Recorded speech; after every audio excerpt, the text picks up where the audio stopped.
सत्याचा आवाज, खोट्याला चोप देणार. आपण पाहत आहात जनशक्ती लाईव्ह न्यूज.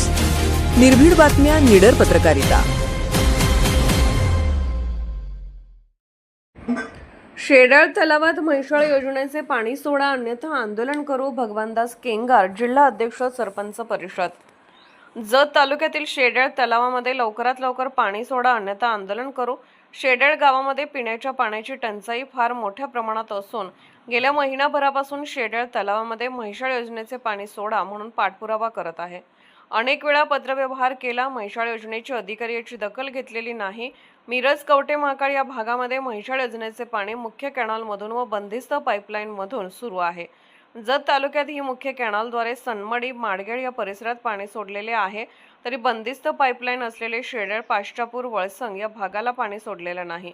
गेल्या 1.5 महिन्यांपासून अनेक वेळा पत्रव्यवहार केला, पण म्हैसाळ योजनेचे पाटबंधारे विभाग याची दखल घेतलेली नाही. गावात पिण्यासाठी पाण्याची टंचाई फार मोठ्या प्रमाणात असून अनेक वाडी वस्ती या भागांना देखील पाणी टंचाई जाणवत आहे. गावात पिण्यासाठी वॉटर एटीएम मधून पाणी पुरवत आहोत. वॉटर एटीएमना पुरवण्यासाठी देखील पाणी गावात शिल्लक नाही. त्यामुळे अनेक वेळा पत्रव्यवहार करून देखील दखल घेत नसेल तर म्हैसाळ योजनेच्या कार्यालयासमोर आंदोलन करू असा इशारा शिवसेना उपजिल्हा प्रमुख तथा सरपंच परिषदेचे जिल्हाध्यक्ष भगवानदास केंगार यांनी एका निवेदनाद्वारे दिलेला आहे. नमस्कार, जय महाराष्ट्र. मी सरपंच भगवानदास केंगार.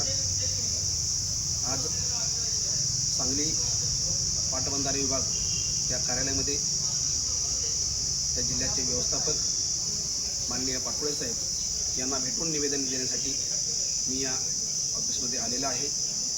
जत तालुक्यात व शेडाळ गावामध्ये पिण्याचे पाणी प्रश्न अत्यंत गंभीर आहे. प्रशासनाने याची गंभीर दखल घेऊन शेडाळ तलावामध्ये लवकरात लवकर पाणी सोडावे अशी विनंती माननीय पाटोळे साहेब व मासाळ साहेब यांच्याकडे एका निवेदनाद्वारे करण्यासाठी मी इथे आलेलो आहे. जनशक्ती लाईव्ह न्यूज चॅनलला लाईक करा, शेअर करा आणि सबस्क्राईब करा.